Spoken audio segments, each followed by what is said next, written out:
My mother lied to my stepfather.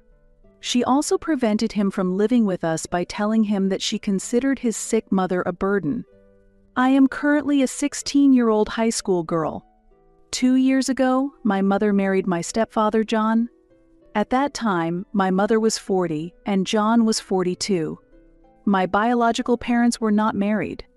I am the child of a brief romantic relationship that my mother had just after she graduated from college. They thought their relationship would soon end, but my mother became pregnant and decided not to have an abortion but to give birth to me. My father also wanted to be actively involved in my life, so my parents chose to share custody. This has made it a routine for me to go back and forth between my parents' homes every month, a pattern that has repeated every year. My parents have taken great care to ensure that I spend equal time with both of them. As a result, I have been able to feel loved and grow up well in both homes without favoring one parent over the other. I am truly grateful that my mother and father consider my happiness and emotional stability their top priority and are doing their best for me. I am especially grateful that my parents chose to live in the same city for my sake. This decision has allowed me to move between my parents' homes without unnecessary travel time or stress, enabling me to lead a smooth daily life. However, I recently learned that my parents have given up their dreams and possibilities many times. They chose to live close to each other to cherish the environment in which I was growing up, and as a result, they compromised their careers. My mother also turned down relationships with men who were interested in her, choosing to spend all her time and effort on my growth rather than getting married and building a family. She chose not to balance work and family life, but to devote herself entirely to raising me. I learned about all these sacrifices because of my stepfather, John. He is not an ideal stepfather, and my mother had to reveal all these stories just so I would accept John. If my mother has sacrificed so much for me, I thought I should reciprocate by accepting John. However, there is a part that does not sit well with me. That's because I have never once asked my mother to sacrifice anything for me. She could have easily chosen to have an abortion, or she could have completely entrusted me to my father. Even though I have had many frustrations inside, I have never felt rebellious towards my mother. That's because I love my mother deeply and sincerely wish for her happiness. That's why I was able to decide to accept John. No matter what kind of person John might be, I felt it necessary to respect my mother's choice and build a relationship with him. John is definitely not a kind person. However, this does not mean that he has treated me terribly. He has not shown direct malice towards me but has openly expressed his dislike for me. I don't understand why a 42-year-old man would have issues with a 16-year-old girl, but there is no doubt that he has some problems. I do not remember doing anything to anger him. Still, I have no idea why he dislikes me. Rather, I have always been polite and kind to him as much as possible. I was raised to be compassionate towards everyone, so even if he showed his dislike through his behavior, I approached him with compassion. But John has never insulted me or spoken ill of me. Instead, he has completely ignored me and acted as if I do not exist as part of the family. This situation has already lasted for 3 years. I have no clue what I did to make him upset, but one day he suddenly stopped talking to me and started acting as if I didn't exist. This behavior is very strange, and I have never encountered such an attitude before, leaving me very puzzled. It feels like he is treating me coldly for some reason, but I have no idea what it could be. Therefore, without knowing what his dissatisfaction is, I cannot even begin to change my actions. Even when I consulted my mother, she just said, "That's his personality." She explained that he doesn't have any hostility towards me, but he doesn't particularly like me either. However, I believe that there should be some reason to dislike someone, especially when the one who does so is a 42-year-old adult and the one being disliked is a 16-year-old child. Perhaps the fact that I am my mother's first child has something to do with it. I really don't know, but it is clear that he has not liked me from the beginning, and that was evident from the start. Initially, we were getting along reasonably well. When he first started coming to our house, John talked to me a few times, asking about my life. I responded politely to him. However, at some point he suddenly decided to stop talking to me. The change was very abrupt, and I had no idea why it happened. Initially, I thought he simply forgot to greet me, so I didn't think much of it or worry about it. But as it happened repeatedly, it became harder to overlook, and I eventually asked my mother if I had done something to upset him. He continued to act as if I didn't exist, deliberately turning his face away whenever I entered the living room or the room he was in. My mother did not give me a clear answer. She simply said, "He's just trying to get used to having you around all the time." She also explained, he's never dated a woman with children before, so he might be struggling to adapt to that situation. But I couldn't easily believe her words. This is because I knew that John had 2 sons, aged 15 and 12, who lost their mother in an accident right after their younger brother was born. In fact, it wasn't true that I was always at home. As I mentioned before, I lived at my father's house every month.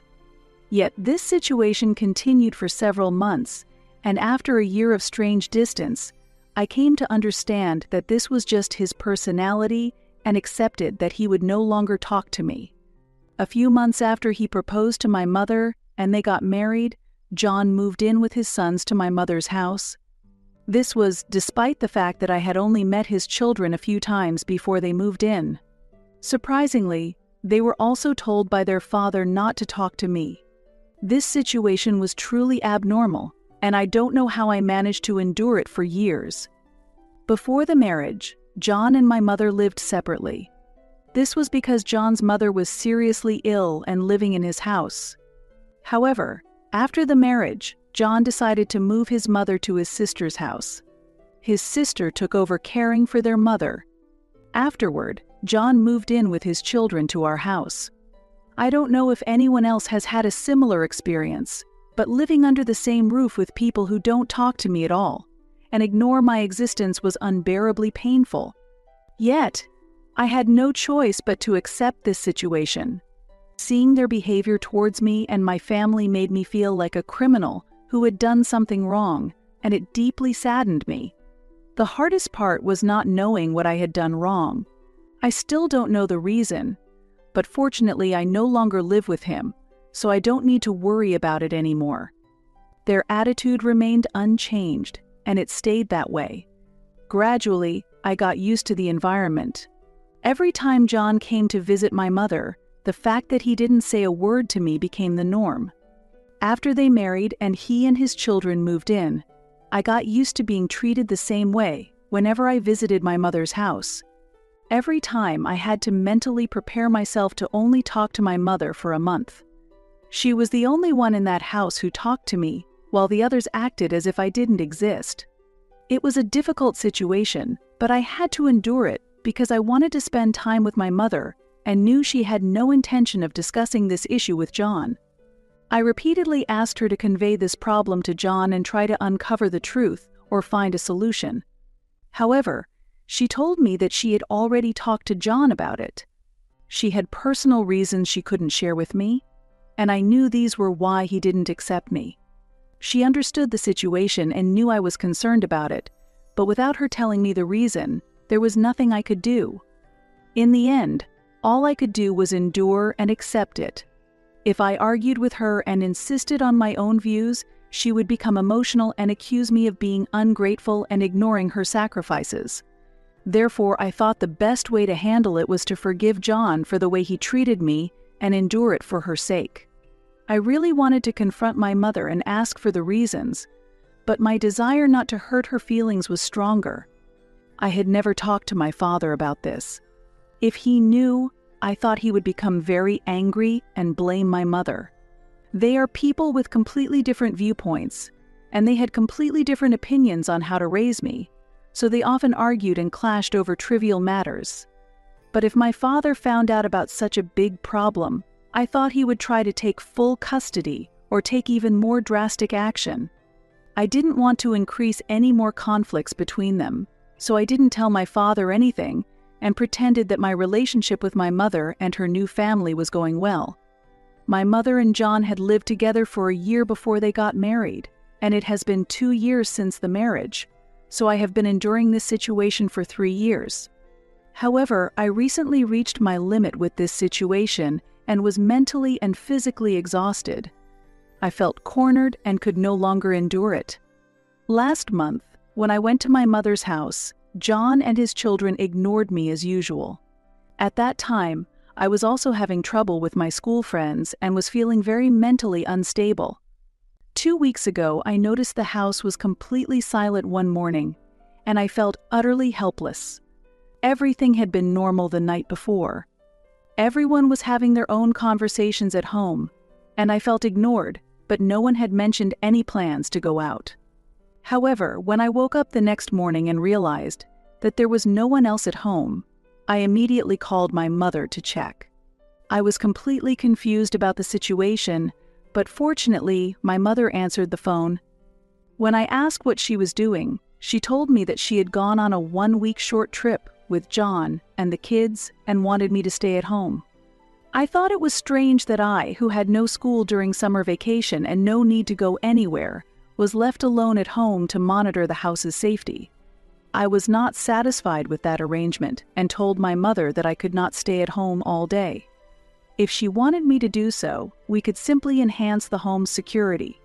I was also upset that they had left without telling me about their plans.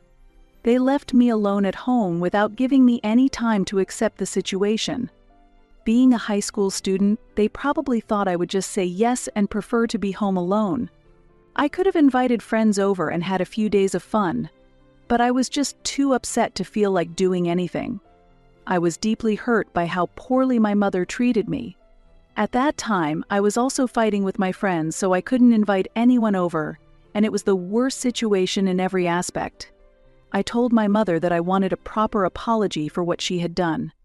I understand that John does not want to talk to me, but at the very least, they should have done the minimum before leaving. Waking up one morning to find the house eerily silent and then being told by my mother to stay at home was not a pleasant experience. Moreover, she told me that I should just get over this situation. She hung up the phone before I could respond.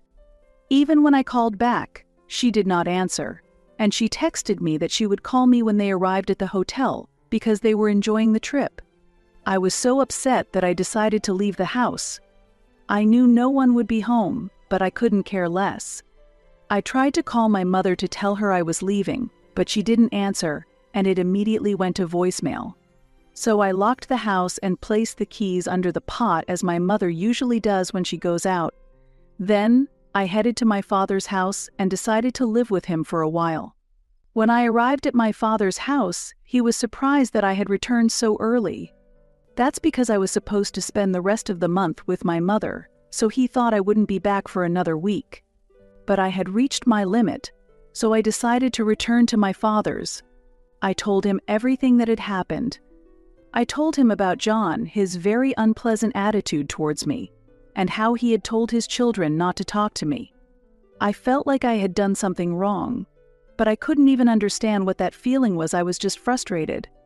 I told my father that my mother had no intention of discussing this issue with John and how she had remained silent, no matter how much I was hurt. I thought my father should know how my mother was treating me, thinking maybe he could improve the situation. I couldn't bear my mother's treatment any longer. I had not done anything to hurt anyone, and had always treated everyone with kindness and compassion. But I also told my father that my mother had left with her husband and children without saying a word and left me alone at home.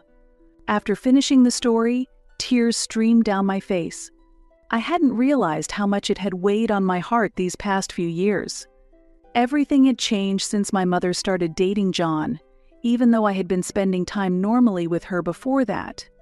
Everything was different from before, and I felt like I was of no importance to my mother, which was really hard to accept.